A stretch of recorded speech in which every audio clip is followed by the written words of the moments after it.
Hello everyone, welcome to Career Information Job Alerts. High court of Punjab and Haryana ने एक recruitment जारी किया है for the post of clerk, जिसमें लगभग इस नोटिफिकेशन में 759 वैकेंसी है। इसी नोटिफिकेशन के बारे में आज आपसे मैं इस वीडियो में डिटेल डिस्कस करने वाला हूं, जैसे कि कैटेगरी वाइज वैकेंसीज कितनी है, एलिजिबिलिटी क्राइटेरिया क्या होगा, एज क्राइटेरिया क्या होगा, सिलेक्शन प्रोसेस कैसा होने वाला है, और सबसे इंपॉर्टेंट अप्लाई कैसे करना है, कौन से डॉक्यूमेंट्स रिक्वायर्ड है, सारी इंफॉर्मेशन आपको इस वीडियो में शेयर करूंगा। तो पूरा वीडियो अच्छे से देखिए, ताकि लास्ट में आपको डिस्क्रिप्शन बॉक्स में मैं जो लिंक प्रोवाइड कर दूंगा अप्लाई करने के, वो वहां से जाके आप डायरेक्टली अप्लाई कर पाओगे। ओके, सो चलते इसके डिटेल नोटिफिकेशन की ओर। तो ये रहा नोटिफिकेशन, जिसमें आपका सबसे पहला पॉइंट है एप्लीकेशन ऑफ डेट। सो 6 अगस्त से ऑलरेडी अप्लाई करना शुरू हो चुका है। 27 अगस्त तक आप अप्लाई कर सकते हो। क्लर्क का ये पोस्ट रहेगा, उसमें 759 वैकेंसी है, जैसे मैंने आपको बताया। 355 यहाँ पे जनरल कैटेगरी के लिए वैकेंसी है। SC of Punjab 82 and 83 respectively यहाँ पे वैकेंसीज है। Then BC and OBC of Punjab 78 और पीएचसी ऑफ पंजाब यानी कि फिजिकली हैंडीकैप के लिए यहाँ पे 35।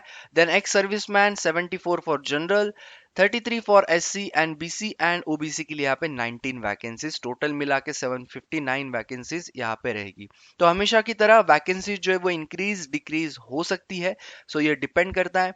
देन एज क्राइटेरिया की बात करेंगे तो जनरल के लिए 18 से 37, उसी में 5 प्लस यानी कि 42 आपका SC of Punjab, then 42 again BC and OBC of Punjab. उसके बाद आपका फिजिकली हैंडीकैप का 10 साल का जो रिलैक्सेशन होता है, सो पीएचसी ऑफ पंजाब यहाँ पे 47, इन सर्विस एम्प्लॉयज के लिए 45 यहाँ पे एज लिमिट रहेगा। देन क्वालिफिकेशन आपका मैंडेटरी है, degree of bachelor of arts यानी कि बीए और बैचलर ऑफ साइंस यानी कि बीएससी और equivalent from a recognised university.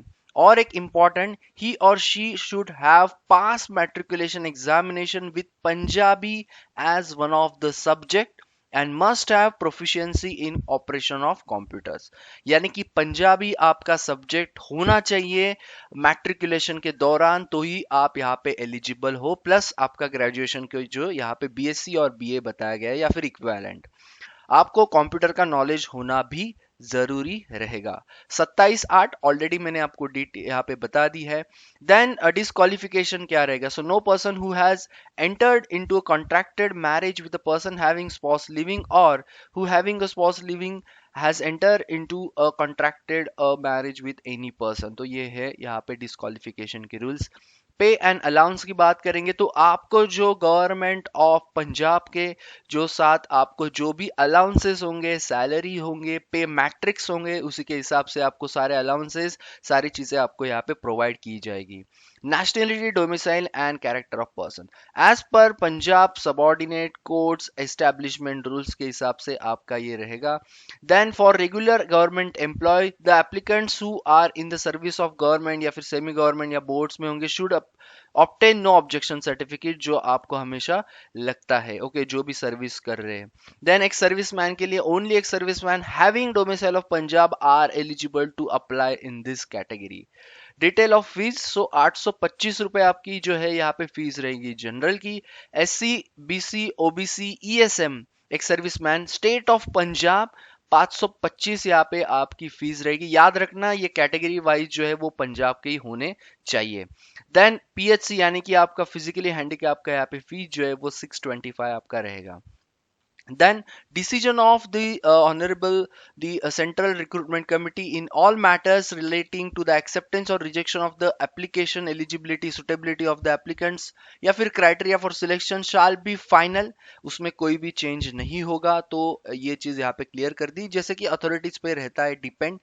अब आता है ई एडमिट कार्ड। सो प्रोविजनली एलिजिबल यानी कि जिनके जिनके फॉर्म एक्सेप्ट हो जाएंगे उनको एडमिट कार्ड यहाँ पे मिलेगा, जो होगा ऑनलाइन। सो आपको ऑनलाइन यानी कि ई एडमिट कार्ड आपको मिल जाएगा। जैसे ही आ जाएगा आपको एक तो मेल आ जाएगा या मैसेज आ जाएगा, या फिर मैं आपको ये चैनल पे भी प्रोवाइड कर दूंगा। So don't worry about that, online ही आपका आएगा। ओके, देन आपका आता है द एप्लीकेंट शाल पेस्ट और हिज और her photograph duly attested by gazetted officer और self attested on the admit card. यानी कि एडमिट कार्ड जब आपका इश्यू हो जाएगा, खैर ये आगे की बात है, आपका फोटो उस पे पेस्ट करना है और आपको सेल्फ अटेस्ट करना है या फिर गैजेटेड ऑफिसर से भी आप अटेस्टेड करवा सकते हो। उसी के साथ आपको जो है मॉक टेस्ट या फिर डेमो टेस्ट का एक लिंक भी प्रोवाइड किया जाएगा 15 दिन पहले एग्जाम के। जो एक मॉक टेस्ट हमेशा होता है कि एक फॉर दी जस्ट आपके अनुभव या फिर आपके एक्सपीरियंस के लिए कि आपको कैसा डिस्प्ले कैसा डैशबोर्ड वहां पे मिलेगा, उसी के लिए ये आपका जो है मॉक टेस्ट हमेशा आपको प्रोवाइड कर दिया जाता है साइट पे। टेस्ट सेंटर्स की बात करेंगे।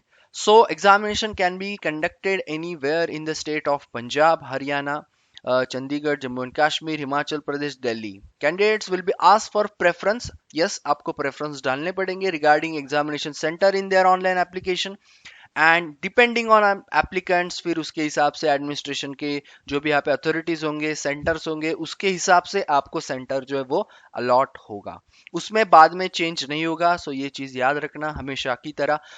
डेट ऑफ एग्जामिनेशन की बात करूंगा तो अक्टूबर नवंबर 2022, यानी कि अक्टूबर के एंडिंग में या फिर नवंबर के स्टार्टिंग में, एट द स्टार्ट आपको ये एग्जाम जो है वो कंडक्ट किया जा सकता है। ओके, एग्जैक्ट डेट बाद में आ जाएगा, जैसे ही आ जाएगा पता है आपको मैं यहाँ पे डाल दूंगा। अब आते हैं मोड ऑफ सिलेक्शन की तरफ। ऑनलाइन रिटर्न एग्जाम होना ये तो तय है क्योंकि आपको मॉक टेस्ट के बारे में बताया था। सो सीबीटी आपका होगा कंप्यूटर बेस्ड टेस्ट। सो इसमें आपका कैसा होगा वो मैं आपको बताता हूँ। सबसे पहला जो आपका होगा वो है जनरल नॉलेज का सब्जेक्ट। उसमें ऑब्जेक्टिव डेफिनेटली 50 आपको यहाँ पे मार्क्स होंगे क्वेश्चंस के हिसाब से। उसी के साथ आपका जो सेकंड रहेगा सब्जेक्ट वो है इंग्लिश कॉम्पोजिशन, जिसमें ऑब्जेक्टिव 20 रहेंगे। 30 आपको ऐसे लेटर प्रिसाइज एंड ट्रांसलेशन पे आपको यहाँ पे 30 मार्क्स रहेंगे। टोटल मिला के 100 मार्क्स का आपका ये पेपर रहेगा। 2 घंटे कॉम्पोजिट आवर यानी कि 120 मिनट और 100 मार्क्स का ये रहेगा। 33% in each subject but no candidate shall be considered to have qualified the test unless he or she obtain 40% in the aggregate of both subjects. 33% in subject and 40% is aggregate, यानी कि आपको हर subject भी clear करना है और आपको जो aggregate भी क्लियर करना है। निगेटिव मार्किंग जी हाँ रहेगा for objective only. So objective के लिए आपका जो 1/4 रहेगा। ओके, बाकी जो ये ऐसे राइटिंग है या फिर जो इंग्लिश का जो आपका सब्जेक्टिव डिस्क्रिप्टिव पेपर है उसके लिए आपका निगेटिव मार्किंग नहीं होता है, यानी कि 70 मार्क्स के लिए जो भी क्वेश्चंस रहेंगे ऑब्जेक्टिव्स के उसके लिए आपका नेगेटिव मार्किंग होगा 1/4 यानी कि 0.25। जो भी कितने भी मार्क्स का क्वेश्चन हो आपका जो है उसके हिसाब से 1/4 आपका रहेगा। Then thereafter out of total candidates who qualify the computer based test, the number of candidates are decided by the honorable central recruitment committee will be called for the CPT। यहाँ पे CPT होगा, उसका है computer proficiency test and that is to access the proficiency of candidates in operation of computer, जो पहले पूछा गया था क्योंकि मैग्नेटरी था, which is mandatory but marks of this CPT will not be counted. यानी कि हमेशा याद रखना जो स्किल टेस्ट, ये स्किल टेस्ट जैसा आपका होगा। सो ये सिर्फ क्वालिफाइंग नेचर होता है, यानी कि ये सिर्फ देखा जाता है उतने मार्क्स अगर आपके आ गए जितना क्वालिफाई हो सका, सो आप उसमें क्लियर हो जाते हैं, उसके मार्क्स जो है वो काउंट नहीं होते हैं। सो वही यहाँ पे बताया कि सीपीटी यानी कि कंप्यूटर प्रोफिशिएंसी टेस्ट जो आपका होगा उसके मार्क्स जो है वो काउंट नहीं किए जाएंगे। ओके, लेकिन क्वालिफाई करना जरूरी है। अगर आप वो डिसक्वालीफाई करते हो और आपके एग्जाम में यानी कि आपका कंप्यूटर बेस्ड टेस्ट में ज्यादा भी मार्क्स हो और इसमें आप डिसक्वालीफाई हो जाते हो तो आप वहां पे ही रिजेक्ट हो जाओगे। सो जरूरी है आपको ये क्वालिफाई करना। सीपीटी जो होगा आपका कैसा होगा, 2 parts. In part 1 candidate will have to qualify the spreadsheet test 10 marks का, यानी कि स्प्रेडशीट्स का एक्सेल वगैरह आपको जो है यहाँ पे अच्छे से करके जाना है and of 10 minutes duration by securing 40%, that is 4 marks, 10 में से 4 मार्क्स और मोर मार्क्स। पार्ट 2 जो आपका होगा candidate will have to qualify, यहाँ पे आपका typing test 30 words per minute आपका जो स्पीड है वो टेस्ट किया जाएगा। Typing speed will be calculated using the formula जो होगा number of words type mistakes upon 10।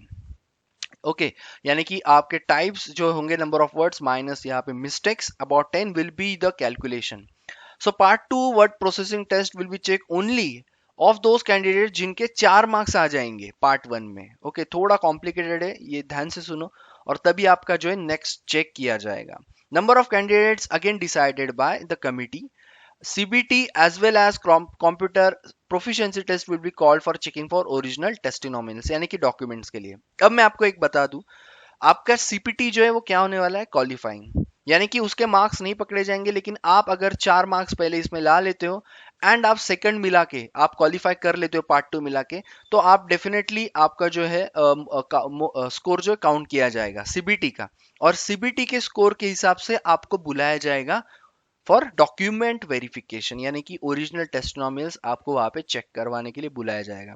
There after select list of the qualified candidates will be prepared strictly on the merit of basis. जो मैंने आपको बताया written exam जो हुआ था ना आपका, उसी के बेसिस पे होगा इनडायरेक्टली, लेकिन CPT भी बहुत इंपॉर्टेंट है जो मैंने आपको बताया।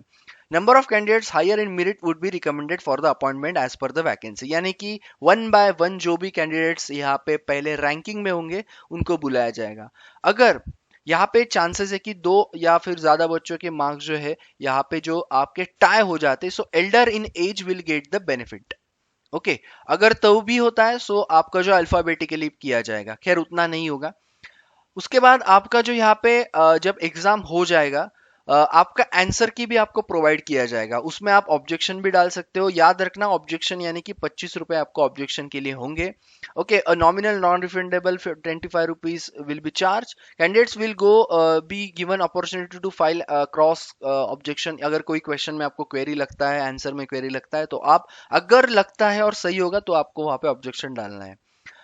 देन नॉर्मलाइजेशन ऑफ मार्क्स, ये तो मेरे ख्याल से हर जगह होता है। ये तभी होता है अगर आपका नंबर ऑफ शिफ्ट्स में एग्जाम होता है, क्योंकि इसको बोलते हैं इक्वालिटी। जो इक्वालिटी परसेंटाइल ये मेथड होता है जिसमें आपका अगर शिफ्ट कोई हार्ड हो, कोई मीडियम हो, कोई इजी हो, तो सबको इक्वल रखने के लिए ये फॉर्मूला यूज किया जाता है। सो आपके मार्क्स जो है अगर मल्टीपल शिफ्ट्स में आपका पेपर हुआ तो डेफिनेटली आपको नॉर्मलाइजेशन का यहाँ पे इम्पैक्ट दिखेगा, यानी कि मार्क्स बढ़ सकते हैं। नाउ आते हैं इंपॉर्टेंट इंस्ट्रक्शन की तरफ। So applicants are advise to visit the जो इनका साइट है SSSC and check their email. So जो भी मैंने आपको बताया, फोन नंबर, ईमेल आईडी याद रखना, आपको उस पर आएंगे। आप एक बार जब रजिस्टर कर लोगे आप चेंज नहीं कर सकते, TAD आपको नहीं प्रोवाइड किया जाएगा। एक बार आपने अगर भर दिया फॉर्म तो आप चेंज नहीं करवा सकते। इनकम्प्लीट होगा तो रिजेक्ट हो जाएगा, वो तो ठीक ही है। Original documents shall be produced by candidates as when demanded. Then उसी के बाद आपका आता है candidates who have concealed any material facts और furnishes false information will be rejected at any stage. अगर ये फाउंड किया जाता है, फिर डॉक्यूमेंट्स में हो रहे हो या फिर बाकी इसमें। देन द ऑनलाइन एप्लीकेशन अभी कैसे करना है मैं आपको आगे बताऊंगा, सो डोंट वरी। सो उसकी तरफ भी चलते हैं। सो अभी आते हैं हम ऑनलाइन एप्लीकेशन प्रोसीजर की तरफ। तो ये आपका लिंक रहेगा जो आपको अभी सामने नजर आ रहा है। Okay, so that will be your first link जहां से आपको फॉर्म भरना शुरू करना है। इसका लिंक मैं आपको कहाँ दे दूंगा, डिस्क्रिप्शन बॉक्स में, ठीक ये वीडियो खत्म होने के बाद। सो यहाँ पे ऑलरेडी जो है ये चीजें जो है ऑलरेडी भरी हुई है। आपको जो है आपके पर्सनल डिटेल्स यहाँ पे, ये सबसे पहला लॉगिन, यानी कि आपको यहाँ पे रजिस्ट्रेशन के लिए ये आपका फॉर्म है। उसके बाद आप लॉगिन हियर पे जा सकते हो। ओके, जब आपका रजिस्ट्रेशन हो जाएगा, आपका नाम, डेट ऑफ बर्थ अच्छे से डालना, male females others, then mobile number वो सही से डालना, मोबाइल नंबर और mail ID. Then I agree, आपको ये कैप्चा डालना है। यहाँ पे री वेरीफाई आएगा, आपको जनरेट OTP भी करना है, क्योंकि आपका जो है यहाँ पे OTP इसलिए आता है कि आपका कंफर्म किया जाता है आपका मेल आईडी और जो फोन नंबर है वो वैलिड है या नहीं। ये रजिस्ट्रेशन पेज है, यहाँ से शुरू करो। अब क्या क्या चीजें आपको चाहिए, यूजर रजिस्ट्रेशन का तो मैंने आपको बता दिया यहाँ तक का। सेकंड जो रहेगा आपका लॉगिन करने के बाद, fill the application form, upload your photograph and signature. Photo and sign आपको अपलोड करना है। याद रखना सिग्नेचर ब्लैक इंक से ही करो, वही सही रहेगा, और उसको आप स्कैन करके अपलोड करो। कैपिटल लेटर्स में नहीं चाहिए, साइन आपका जो है हमेशा रहता है वैसे ही करो। टेस्ट सिटी हमको सिलेक्ट करना है। पेमेंट ऑफ फीस ऑनलाइन ही करना है। Take a print out of fill application along with the payment slip. आपको क्या करना है, फॉर्म भरने के बाद उसका प्रिंट निकाल के रखो along with the payment slip for the further use. Okay, तो ये हो गया आपका ऑनलाइन एप्लीकेशन का। डायमेंशन भी आपको मैं अगर होगा तो इसमें बता देता हूँ कि क्या क्या डायमेंशन आपको फोटो या फिर साइन के लिए जरूरी है। वही सारी चीजें यहाँ पे लिखी है जो मैंने आपको यहाँ पे डायरेक्टली बता दी है, क्या क्या चीजें आपको यहाँ पे जरूरी है। ऑनलाइन पेमेंट आपको करना है, फिर आप वो यूपीआई से करो या बाकी सारी फैसिलिटीज से आप कर सकते हो। एनी एप्लीकेशन जो होगा अगर फोटोग्राफ या साइन से नहीं होगा, मतलब नहीं दिखाई देगा, तो वो जो है वो रिजेक्ट हो जाएगा उसी वक्त। सो यस, यहाँ पे जो है फोटो का एज पर यहाँ पे गाइडलाइंस तो नहीं दी है, लेकिन मैं आपको एक जस्ट बता दूं क्या क्या चीजें जरूरी है यहाँ पे, ताकि आपको कोई प्रॉब्लम ना रहे। ओके, यहाँ पे जो है कुछ दिया हुआ है। सो फोटोग्राफ जो आपका कैसा चाहिए वो मैं आपको बता दूं। सो जेपीजे फॉर्मेट में चाहिए, जो इमेज फॉर्मेट है 80 केबी से नीचे चाहिए, ओ सॉरी 80 केबी से ज्यादा और 200 केबी से नीचे चाहिए। पिक्सल के भी साइज यहाँ पे दी हुई है। उसी के साथ आपका सिग्नेचर जो है वो भी अच्छे से बताया कि कैसा आपका करेक्ट होना चाहिए। ये भी जेपीजे फॉर्मेट में चाहिए, 50 से 200 केबी के बीच में ये होना चाहिए। So that will be your format. यहाँ पे जो राइट क्लिक बताए वो आपके जो है सही रहेंगे। सो ये था पूरा नोटिफिकेशन, सारी इंफॉर्मेशन मैंने आपको बता दी है। दो लिंक मैं आपको शेयर करूंगा। एक जो आपको सामने नजर आ रहा है आपका पीडीएफ का जो है ये मेन नोटिफिकेशन, दूसरा लिंक प्रोवाइड करूंगा ऑनलाइन एप्लीकेशन का, ताकि आपको कहीं पे भी ये वीडियो देखने के बाद जाने की जरूरत ना पड़े। इंस्ट्रक्शन तो मैंने ऑलरेडी आपको ये सारे बता दिए, guidelines for photos and all that. So ये रहा पूरा update regarding the recruitments. So ऐसे ही आपके लिए पूरे इंपॉर्टेंट जो भी अपडेट्स होंगे रिक्रूटमेंट्स के वो लाता रहूंगा all over India. Any education background आपको ये चैनल पे नॉन गवर्नमेंट, गवर्नमेंट या आपका टेक्निकल नॉन टेक्निकल सारे सेक्टर के मिलते रहेंगे। सो सब्सक्राइब करना मत भूलना और बेल आइकन को हिट करना मत भूलना, क्योंकि नोटिफिकेशंस में डेट्स बहुत जरूरी होती है, क्योंकि हर नोटिफिकेशन का एक वैलिड डेट होता है, उसके बाद वो जो है आपका बंद हो जाता है, क्योंकि या फिर फिल हो जाती है वैकेंसीज। सो इसलिए बोल रहा हूँ सब्सक्राइब करो, आपके दोस्तों के साथ भी शेयर करो मैक्सिमम, ताकि और ज़्यादा जो है ऐसे ही नोटिफिकेशंस आपके लिए लाता रहूंगा। ऑलरेडी पोस्टेड है, वो भी जाके आप चेक कर सकते हो, रेगुलर आपको हर दिन यहाँ पे मिलते रहेंगे। सो और चाहे तो टेलीग्राम चैनल भी आप ज्वाइन कर सकते हो, उसका भी लिंक मैं आपको प्रोवाइड कर दूंगा 3rd नंबर पे। So thank you all the best, stay tune everyone, मिलते हैं नेक्स्ट जॉब नोटिफिकेशन में।